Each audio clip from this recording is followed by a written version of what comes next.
you can and you're running with kings.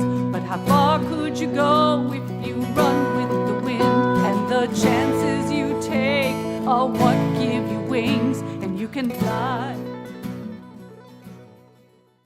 Good afternoon. It's my pleasure again as CEO of Civility Experts and host of Consider Civility, a YouTube channel, and representing the Civility Center, to be speaking with Kent Roberts today, who is co-founder of Civility Center.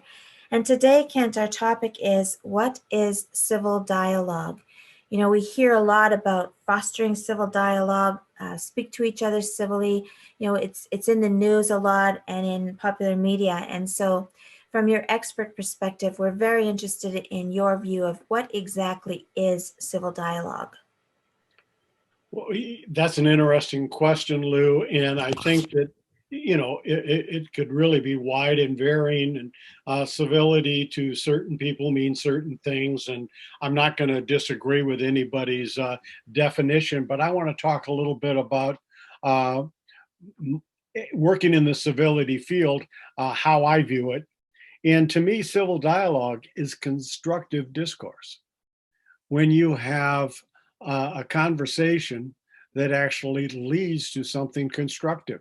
And it can be something constructive just in your personal life, professional life, the community life, or whatever may be you, but there is some value in the conversation.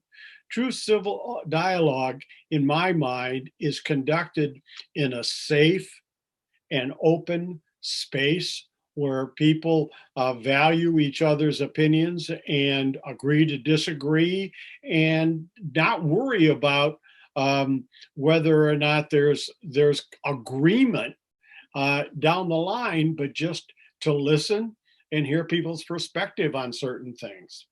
I really believe that civil discourse leads to what I consider collective discovery.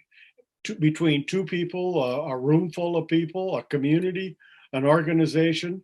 And when you lead to just, collective discovery, that leads to constructive action. So in other words, it can be very important in an outcome. But as you enter into the discourse, you're not sure where it's going to go. And of course, that is why many people are a little bit leery of civil discourse, because they can't always control the outcome. But in true civil discourse, it is open, it's free, and you discover it's something like 1 and 1 ends up being 4 or 5. That's what I mean by that's what I like to talk about in civil discourse.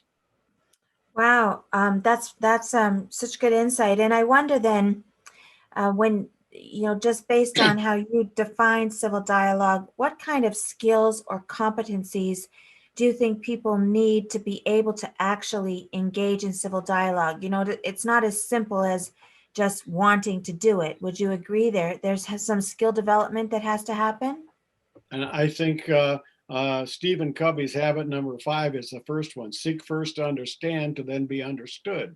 Really listen for understanding from the folks that you're talking to. And when they feel heard, they're going to be more apt to listen and ask really what I consider to be insightful questions. And you start out at a basic level of something that could be just very simple, but as you build the dialogue, all of a sudden you're dealing with complex solutions. And so I think that that's extremely important. So I think listening is the number one thing when it comes to dialogue. And the other thing is being open.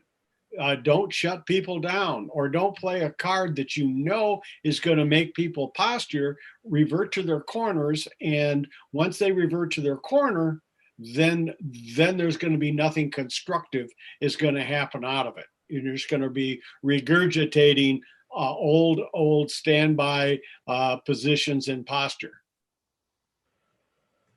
All right. And can you give me an example then, and not to put you in an awkward spot, but I know you've worked on many civility-related projects over the years, and can you give me an example of a situation where people actually were successful, where they were committed and learned the skills and engaged in civil dialogue with a positive outcome? I'll give you an example in some dialogue where people, I began to just say it was an organization, and without getting into details, because I don't really want to do that. But I ask a general question such as, what is the best thing about this organization? What do you all feel? And as they began to talk about what was the best thing that was going on, and they were confronting a real tough challenge. And so we didn't start out by confronting the challenge. We started talking about the organization and the strength of the organization. And as they build upon the strength and they talked about this, then we clearly defined the problem that was facing them. And from a strength-based position of their strength, how did they see themselves solving the problem?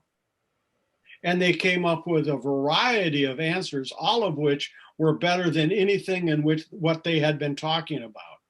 And I mean, I skipped a lot of steps here, Lou, but what I'm saying is, once people discover the strength and feel that strength and agree upon the strength, the collective strength of an organization, it gives them more possibilities of what they could do. And I think that the other thing that came with it, after we talked about the strength, I posed the problem back to them and saying, is this a deal breaker? Is this something we cannot solve? And after really understanding the strength, the individual strengths, the collective strength of the organization, that put them in a much better position to solve their problem. And they came up with some very good solutions that they were very happy with. Excellent. Well, thank you for sharing that. And we'll look forward to seeing you on the next interview, which we'll continue along with shortly. And thank you everyone for joining us. It's Lou Baer with Kent Roberts.